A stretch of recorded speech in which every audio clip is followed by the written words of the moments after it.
lifted yet. We never did that on the show, did we? I don't think we ever did. Mr. Rich Rusty on the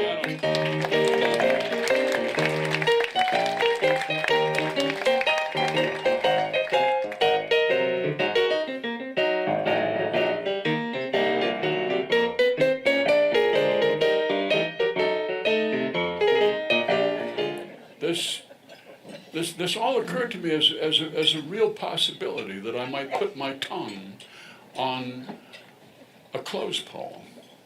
Why would I do it? Well, there's no reason whatsoever. But the fact that there would be no reason to do it made it seem inevitable to me that I would do it. This later happened, with smoking and drinking with me, Why did you do it? I don't know. Other people were doing it. I don't know. So, I got up to smoking 4 packs a day until finally I was 40 years old and I quit. You drink whiskey. Why do you do that? It makes you stupid. Well, I mean, not referring to anybody here. But no, this sort of fatalism affects you when you're from Minnesota. And so school in 1959. No, I was born in this crevice in between poetry and Twitter, and so I've become an authority on history. They really should have me down at the History Center once a week, maybe every Saturday at 5 o'clock. I should be down there, just be on exhibit. I come from a high-class family, artists and lawyers, and so you never would have dabbled in this sort of thing, huh? I had a girl and her name was Lil down in Iowa. I love that girl and I love her still down in Iowa. Ruby lips and hair of black, she was cross-eyed, that's a fact. She cried and her tears ran down her back, down in Iowa. You don't, no? You don't, never remember that.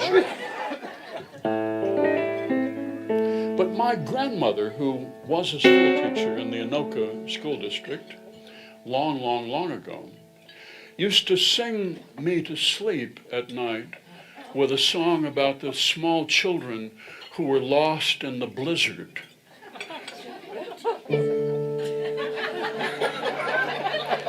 Mr. Rogers wouldn't have done this.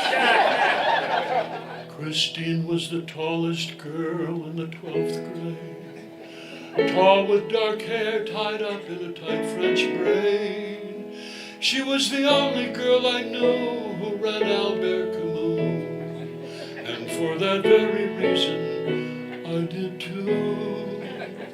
I stood behind her in choir, a lonely baritone, and when I smelled her exotic French cologne and felt the existential heat of her body, I became Luciano Pavarotti.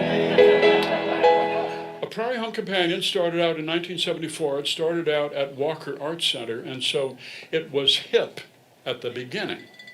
And then it gradually, became retro, and then it became an embarrassment. But that's fine. This is a person's role when you get into your 70s. And so younger, hip writers, of Coon Rapids and Fridley and so forth, they look on me with contempt. I serve this function. They look on me with the same contempt that I had for James Michener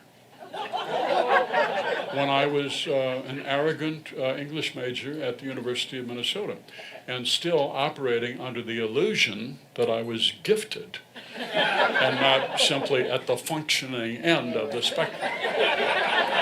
So you serve this purpose, and it's a